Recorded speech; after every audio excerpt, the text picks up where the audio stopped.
Welcome into Seahawks Today, powered by Chat Sports. Tyler Jones here with you. Today's show is presented by Manscaped. Got a great deal from Manscaped that we'll tell you about later on. For more, go to manscaped.com and use the promo code Seahawks for 20% off plus free shipping. On the show today, we have an update on the Seahawks free agency front with Bryan Mone getting a new contract.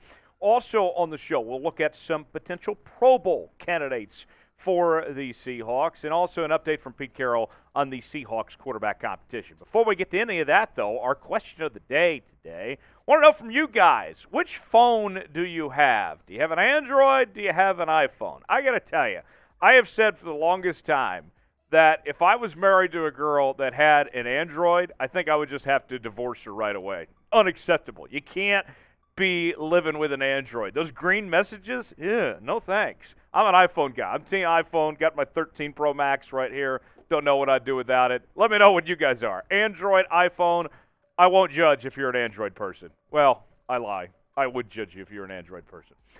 Anyways, let's go ahead and get started with today's show. Bryan Mone signing a 2-year deal worth $12.5 million. And on top of that, there is a $1.5 million signing bonus that Mone is getting as well. He's going to play this year on an exclusive rights free agent tender, and the deal ties him to the Seahawks through 2024. So some big news there for Mone, the former undrafted free agent, sticking around with the Seahawks a little bit longer on this deal. So pretty impressive for Mone, the way that he's been able to turn this thing around to go from an undrafted free agent just a couple years ago to now being in this position to get a decent amount of money at this point in his career, to get this this extension that gives him over $12 million. Granted, in the grand scheme of things, it's not a whole lot, but for him, compared to where he was at, this is a nice day for Bryan Mone on that front. You look at his production last year in 2021, had 35 tackles, 1.5 sacks, 3 quarterback hits, and a forced fumble, and he's expected to play a role again in the rotation for the Seahawks in their depth chart of what things will stack up with this defensive line next year, as Poona Ford's going to be leading the way at the defensive tackles, at the nose tackle spot, with Quentin Jefferson and Shelby Harris there, but you can see Mone right there behind Poona Ford on that front. Now, the next question becomes, now that Mone's got this money, what does that mean for everyone else here? Does it have any effect on DK Metcalf and his extension that we're all waiting on? What about Poona Ford? Does this have any effect on his timetable of his time there in Seattle? Ultimately, I don't think this moves the needle that much. With the money that is going to Mone there in this case, I don't think it's going to be the difference in whether they're able to pay DK Metcalf or not. I don't think it's that big of a deal in regards to affecting everybody else. But nonetheless, I like the signing of Bryan Mone, giving him this extension for the money that he's getting here off of a solid season last year. What do you guys think?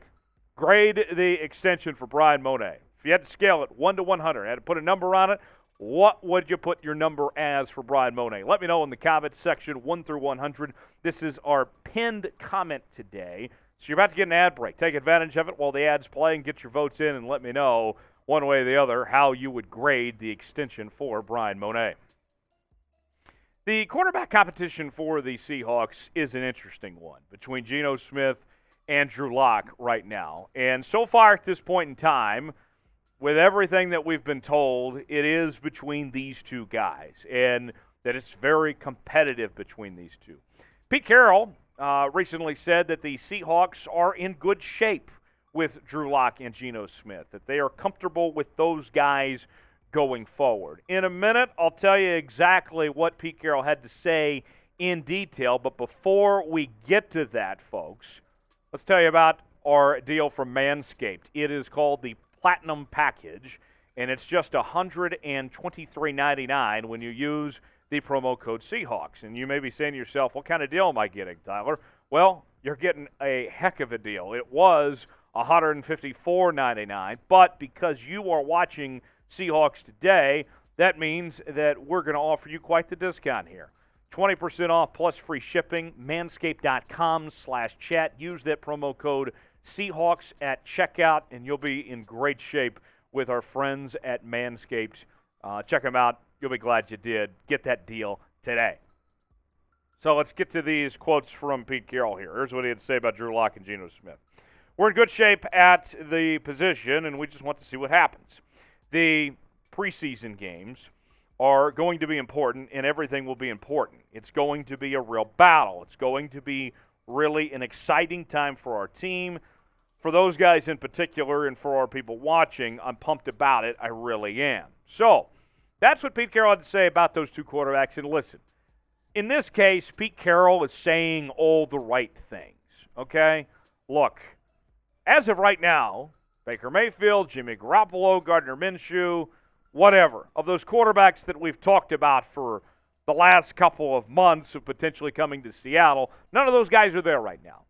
And for Pete Carroll, whether they make a move or not, what he needs to do is that he needs to ensure that there's confidence in those guys while they are there, whether he is going to make a move for a quarterback or not, which we don't know for certain, but right now these are what you have. Pete Carroll needs to say things like this to keep the attitude going, to keep things positive, to keep the confidence going in both these guys here. This does not mean one way or the other that the Seahawks are committed to just these two guys, although it looks that way right now, but it's what needs to be said at the moment. You don't need to be talking about another quarterback if you're Pete Carroll, unless another quarterback is in the building, quite frankly. You don't need to do that, need to put that on the quarterbacks that are there unless you actually do make a move. So I'm very okay with these comments from Pete Carroll, and we'll see what happens going forward. But this is where things stand right now. So in the meantime, while we play the waiting game, will the Seahawks add another quarterback? What do you guys think? Will it be just Geno Smith and Drew Lock going for the starting quarterback competition, along with the great Jacob Eason as well, in the quarterback backfield? Will it be those three guys, or will someone else come into the fold? Let me know in the comments section. Type Y for yes, type in for no if you think it'll be just this group or if they'll add another quarterback here to the competition. And if they do make a move for another quarterback, you will be the first to know here on Seahawks Today, as we will cover it in depth and be all over it if they do make a move of any kind, as we're with you each and every day here on the channel. Subscribe, turn on those notifications now. YouTube.com/Seahawks TV. That's YouTube.com/Seahawks TV. All right, the Pro Bowl. I know the Pro Bowl's become kind of a joke the last few years. They put it the week before the Super Bowl, and it's almost not hard to make the Pro Bowl anymore because of how many alternates end up making it at the end of the day. But nonetheless, the folks at 12th Man Rising put together a list of potential Pro Bowl candidates for the Seahawks to make the game, and they came up with 5 names. Let's go through these one by one. Michael Dickson, Dicker the Kicker. Shout out to producer Sam. He's got some bad memories from Michael Dickson, his time at Texas. The OU fan, producer Sam is. But nonetheless, Michael Dickson, I'll tell you this much. He's going to have plenty of opportunities to punt this year. And we've seen how important he is. He's as good as any punter in the league. I would watch out. I would say there's probably a pretty good chance that Michael Dickson ends up in the Pro Bowl. Another name, Quandre Diggs, recovering from that injury, the offseason surgery.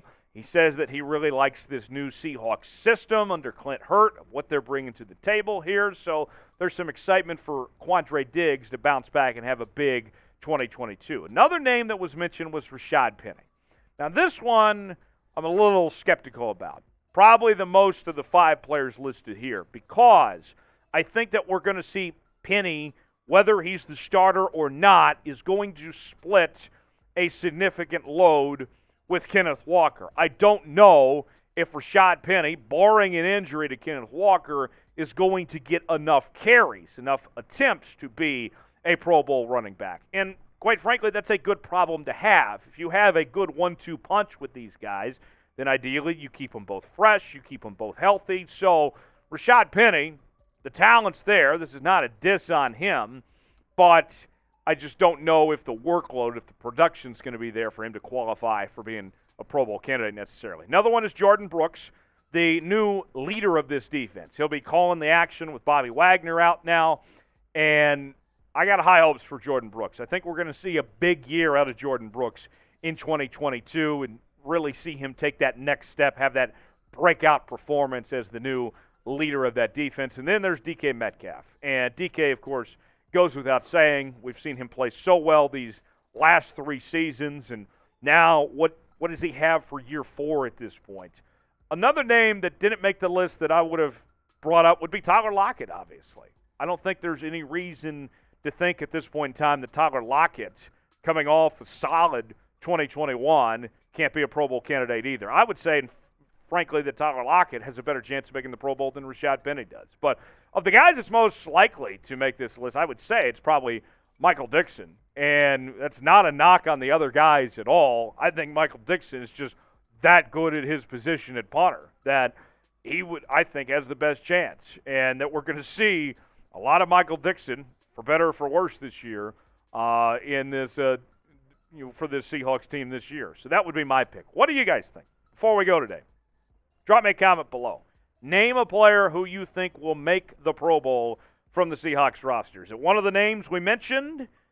Is it somebody we left off? Are you with me that don't sleep on Tyler Lockett potentially being a Pro Bowl candidate? Let me know in the comment section. Give me a name who you think could potentially make the Pro Bowl from the Seahawks roster.